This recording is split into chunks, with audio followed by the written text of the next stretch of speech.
Good evening. Spirit of success classes के YouTube channel में एक बार फिर आप लोग का स्वागत है। और चलिए आज हम एक नए सेट के साथ आप लोग के सामने उपस्थित हुए हैं और इसमें टोटल 20 क्वेश्चन है और हम थोड़ा सा इसको सर्कल कर दिए हैं कि हम लोग देखेंगे और उस पर बात करेंगे कैसे एग्जाम में क्वेश्चन पूछेगा। तो चलिए पहला क्वेश्चन है कि महावीर स्वामी यति कब कहलाए। तो ध्यान रखिएगा, महावीर स्वामी यति गृह त्यागने के बाद कहलाए। तो ये महावीर स्वामी कौन थे भाई? तो ये जैन धर्म के 24वें एवं अंतिम तीर्थंकर थे। याद रखिएगा, यानी जैन धर्म के 24वें एवं अंतिम तीर्थंकर जो थे वो महावीर स्वामी थे। और ये महावीर स्वामी के बारे में कहा जाता है कि ये जब गृह त्याग किए तो गृह त्याग के बाद, ठीक है, ये यति कहलाए। क्वेश्चन नंबर 2, श्वेतांबर और दिगंबर संबंधित है। तो याद रखिएगा, श्वेतांबर और दिगंबर जैन धर्म से संबंधित है। क्वेश्चन नंबर 3, बिंबिसार ने ब्रह्मदत्त को हराकर कौन सा राज्य जीता? तो बिंबिसार ने ब्रह्मदत्त को हराकर अंग को जीता था। यानी बिंबिसार ने ब्रह्मदत्त को हराकर कौन सा राज्य जीता? तो अंग। क्वेश्चन नंबर 4, पाल काल में श्रीनगर भुक्ति कहा जाता था। याद रखिएगा, तो पाल काल में श्रीनगर भुक्ति मगध को कहा जाता था। क्वेश्चन नंबर 5, भारत में न्यायिक पुनरीक्षण की संकल्पना कहां से लिया गया? तो याद रखिएगा, ये अमेरिका से लिया गया है। यानी भारत में न्यायिक पुनरीक्षण की संकल्पना अमेरिका से लिया गया है। क्वेश्चन नंबर 6, डॉक्टर अंबेडकर का संविधान सभा में निर्वाचन किस जगह से हुआ था? तो डॉक्टर अंबेडकर का संविधान सभा में निर्वाचन बंगाल से हुआ था, बंगाल से। क्वेश्चन नंबर 7, रामसर सम्मेलन संबंधित है। तो रामसर सम्मेलन जो है वो आर्द्र भूमियों का सम्मेलन है। याद रखिएगा, तो रामसर सम्मेलन संबंधित है तो आर्द्र भूमियों का सम्मेलन। क्वेश्चन नंबर 8, सबरीमाला प्रकरण किस राज्य से जुड़ा है? काफी ही इंपॉर्टेंट क्वेश्चन है। तो सबरीमाला जो जुड़ा है वो केरल राज्य से जुड़ा है और पिछले साल इस पे काफी आप लोगों को मालूम होगा कि काफी विवाद रहा। क्वेश्चन नंबर 9, भारतीय पुरातत्व का जनक कहा जाता है। तो याद रखिएगा, भारतीय पुरातत्व के जनक अलेक्जेंडर कनिंघम को कहा जाता है। क्वेश्चन नंबर 10, पारसेक मात्रक है। तो याद रखिएगा, पारसेक दूरी का मात्रक है। इसमें बहुत सारे क्वेश्चन बनेंगे और इसके पहले वाले वीडियो में भी हम आप लोग को बता चुके हैं। क्वेश्चन नंबर 11, एंगस्ट्रम इकाई है। तो एंगस्ट्रम जो इकाई है वो तरंग दैर्घ्य की इकाई है। तो एंगस्ट्रम इकाई है किसकी? तो तरंग दैर्घ्य का। क्वेश्चन नंबर 12, तेल का बैरल होता है। याद रखिएगा, तो तेल का जो बैरल होता है वो 159 लीटर। याद रखिएगा, यानी तेल का बैरल कितने लीटर का होता है? तो 159 लीटर का होता है।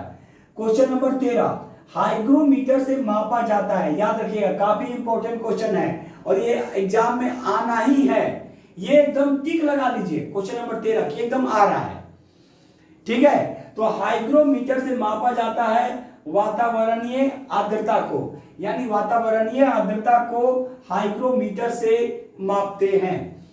क्वेश्चन नंबर 14, 1 पिकोग्राम बराबर होता है। तो 1 पिकोग्राम बराबर 10 के पावर -12 ग्राम, यानी 10 के पावर -12 ग्राम होता है। यानी 1 पिकोग्राम बराबर 10 के पावर -12 ग्राम होता है। क्वेश्चन नंबर 15, विकास का भारतीय मॉडल किसके हितों की सुरक्षा करता है? तो विकास का भारतीय मॉडल जो होता है वो व्यक्ति और राज्यों, याद रखिएगा, व्यक्ति और राज्य दोनों के हितों की सुरक्षा करता है। तो क्वेश्चन है कि विकास का भारतीय मॉडल किसके हितों की सुरक्षा करता है? तो विकास का भारतीय जो मॉडल है वो व्यक्ति और राज्य के हितों की सुरक्षा करता है। क्वेश्चन नंबर 16, मिश्रित अर्थव्यवस्था का सबसे अच्छा उदाहरण। तो याद रखिएगा, मिश्रित अर्थव्यवस्था का सबसे अच्छा उदाहरण भारत है। देखेंगे पूरे विश्व में अर्थव्यवस्था को देखा जाए तो 3 भागों में बांटा गया, पूंजीवादी अर्थव्यवस्था, समाजवादी अर्थव्यवस्था और मिश्रित अर्थव्यवस्था। तो पूंजीवादी अर्थव्यवस्था में जहां अमेरिका, जापान और ऑस्ट्रेलिया मुख्य रूप से आते हैं, समाजवादी अर्थव्यवस्था में चीन और क्यूबा को रखा गया है, वहीं भारत जो है वो मिश्रित अर्थव्यवस्था का सबसे अच्छा उदाहरण है। तो क्वेश्चन है मिश्रित अर्थव्यवस्था का सबसे अच्छा उदाहरण क्या है, तो भारत। क्वेश्चन नंबर 17, पीसीआई यानी पर कैपिटा इनकम, प्रति व्यक्ति आय इक्वल टू क्या होता है, तो सुनेंगे total national income by total population, यानी कुल राष्ट्रीय आय बाई यानी बट्टा कुल जनसंख्या, इसको हम लोग बोलते हैं पर कैपिटा इनकम यानी प्रति व्यक्ति आय। इसको याद रखिएगा, एवरेज इनकम भी कहा जाता है, पर कैपिटा इनकम को एवरेज इनकम भी कहते हैं। तो per capita income equal to क्या होता है, तो total national income by total population. Question number 18, दलदली मिट्टी बिहार में पाई जाती है, तो याद रखिएगा दलदली मिट्टी बिहार में जो मुख्य रूप से जो पाई जाती है वो है सुपौल, सीतामढ़ी और किशनगंज, यानी सुपौल में, सीतामढ़ी में और किशनगंज में दलदली मिट्टी जो होती है वो अधिक मात्रा में पाई जाती है। क्वेश्चन नंबर 19, मेढक किस वर्ग में आता है, याद रखिएगा तो मेढक जो होता है वो एम्फीबिया वर्ग में आता है। ध्यान से सुनिएगा, एक होता है रेप्टिलिया वर्ग, तो रेप्टिलिया वर्ग में आप जान ही रहे हैं कि रेप्टिलिया वर्ग में क्या आएगा, जो तेलचट्टा होता है, टिड्डा जो होते हैं वो रेप्टिलिया वर्ग में आते हैं। और एक होता है मैमेलिया वर्ग, तो मैमल यानी कहते हैं मनुष्य, तो मैमेलिया जो वर्ग में आ जाएंगे वो मनुष्य जो होंगे वो मैमेलिया वर्ग में आते हैं। तो यहाँ पे क्वेश्चन क्या है कि मेढक किस वर्ग में आता है, तो मेढक जो आता है वो एम्फीबिया वर्ग में आते हैं। तो क्वेश्चन ये पूछा जा सकता है कि एम्फीबिया वर्ग में कौन आता है, तो मेढक।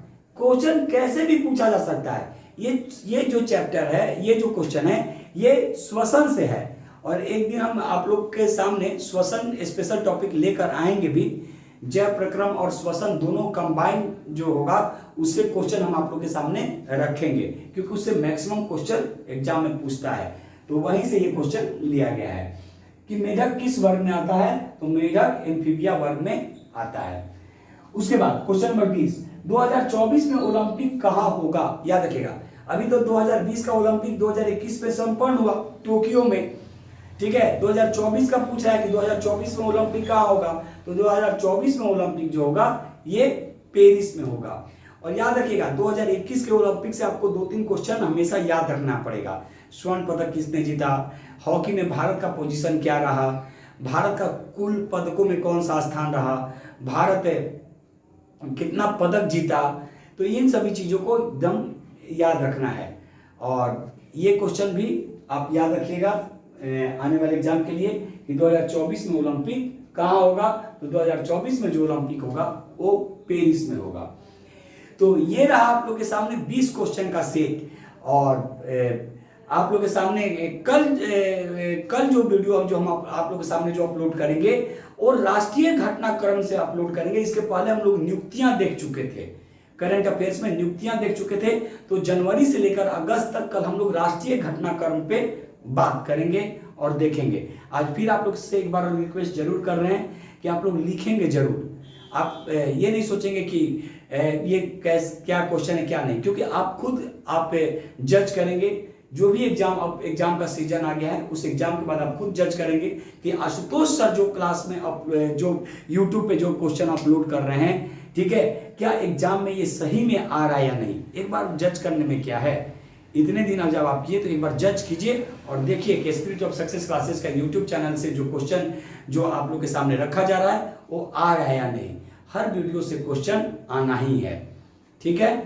तो चलिए इसी के साथ हम आप लोग के सामने ये 20 क्वेश्चन रखें। फिर एक नए वीडियो के साथ बहुत जल्द मिलेंगे। तब तक के लिए आप लोग का बहुत बहुत धन्यवाद।